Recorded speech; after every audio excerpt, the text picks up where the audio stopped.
Bonjour à toi, cher spectateur. Ailleurs ou Away de Gins Zilbalodis. À la base, je ne savais rien du film, juste je trouvais l'affiche très belle et j'aimais beaucoup le pitch. Je le trouvais très intéressant et assez fascinant, mais j'attendais pas grand chose du film. Et après, j'ai les distributeurs qui m'ont envoyé le dossier de presse et j'ai découvert que le film était vraiment conçu que par un seul mec, Gins Zilbalodis. De A à Z, il n'était conçu que par lui. Je voulais voir ce film du coup. Le résumé pour faire simple, un jeune garçon se réveille, son parachute coincé dans un arbre sans se souvenir comment il est arrivé ici. Une créature surgit de l'horizon et se met à le poursuivre. Je reste abasourdi par ce concept et par cette manière de concevoir un long métrage. C'est assez fascinant, mais l'œuvre est monstrueuse. Elle est vraiment folle. Je ne saurais pas comment vous décrire ça, mais en tant que tel, le film d'animation pourrait sembler assez classique et assez simple. Mais c'est conçu que par un seul mec. Et quand on a ça de coincé dans la tête, on passe son temps à regarder le long métrage en étant tout simplement fasciné et se dire il y a un mec tout seul qui était coincé chez lui, qui avait un ordinateur qui devait être une bête de compète pour concevoir le truc, et il a développé un long métrage d'animation qui dure 1h15. C'est peut-être pas long, mais il faut se dire que quand même c'est le travail d'un mec tout seul. Et je trouve le film vraiment réussi rien que pour ça.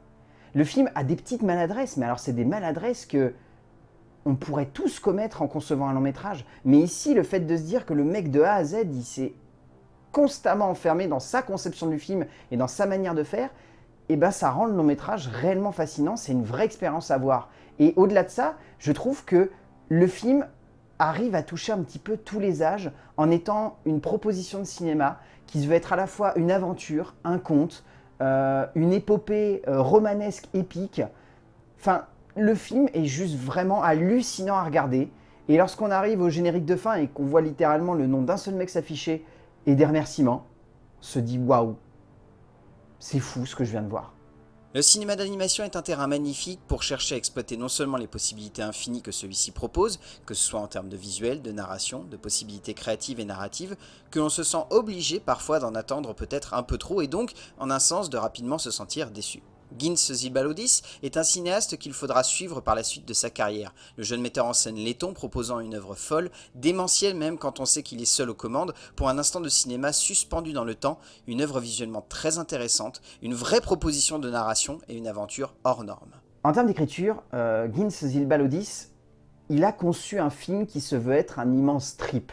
C'est vraiment le but. Il n'y a pas un seul dialogue de tout le film. On se laisse totalement emporter par cette aventure. C'est très visuel. Ça m'a rappelé beaucoup de jeux vidéo, notamment Journey et Rime. Pour ceux qui ne connaissent pas du tout, ce sont des jeux où il n'y a quasiment aucun appui pour aider à comprendre le gameplay. On est juste droppé au milieu d'une aventure et on doit se débrouiller. On croise aucun autre personnage, on croise juste des animaux, des choses comme ça.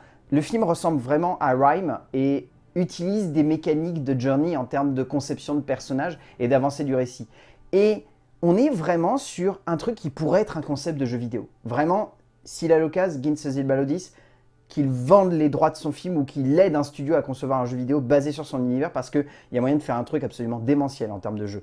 Mais au-delà de ça, c'est vraiment un scénario qui se veut être une grande épopée qui va suivre un personnage et qui va avoir des petites étapes à traverser pour rejoindre un village à l'autre bout de l'île. C'est littéralement ça, cette histoire. Et le film est à la fois très évocateur et en même temps très flou dans sa manière d'aborder le personnage. On ne sait pas grand-chose, pourquoi il est là, qu'est-ce qu'il veut, qu'est-ce qu'il recherche, qu'est-ce qui lui est arrivé.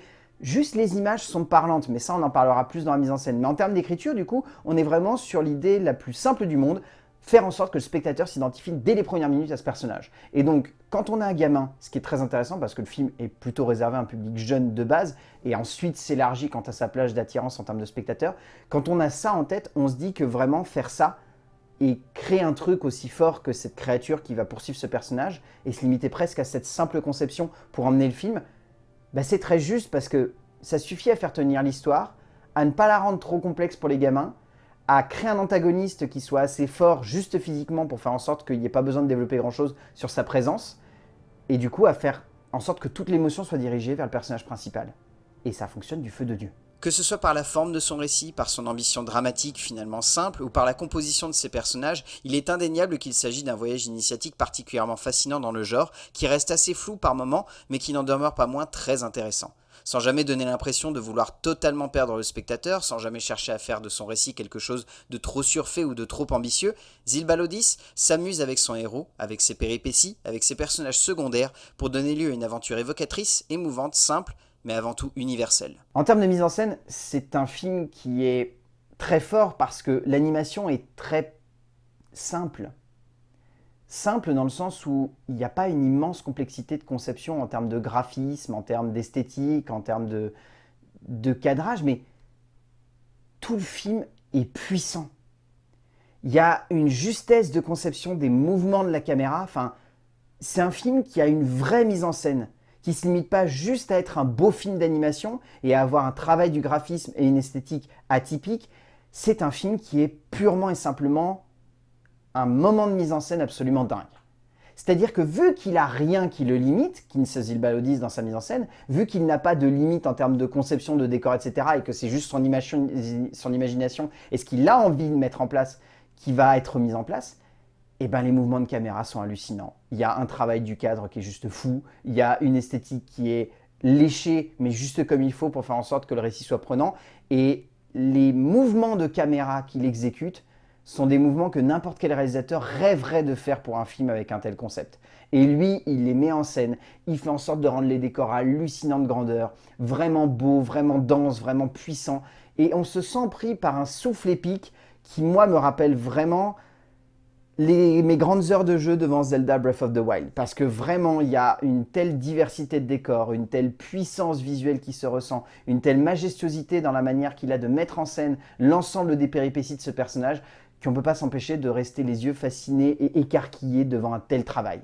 Le visuel du long métrage rappelle clairement toute une mouvance du jeu vidéo indépendant actuel, que ce soit par cette animation assez singulière, aussi épurée que finalement logique dans sa manière d'aborder les décors et les environnements que parcourt ce héros. On sent qu'il s'agit d'un terrain que l'auteur Letton maîtrise. Bien sûr, certains pourront avoir l'impression qu'il s'agit d'une animation un peu trop classique, un peu trop facile dans le genre, voire même convenue. Mais rappelons que le cinéaste est seul derrière un ordinateur où il a conçu chaque morceau de ce métrage, chaque image, chaque personnage, chaque décor, et personnellement, cela me rend émerveillé et fasciné par la démarche. Au bout du compte, Ailleurs est un film que j'ai du mal à pleinement décrire tant je trouve que c'est une expérience qui sort de l'ordinaire. C'est pas juste un film d'animation, c'est un film d'animation qui va au bout du bout du bout du bout en termes de création, parce qu'un mec s'est dit, je vais faire un film tout seul, dans mon coin.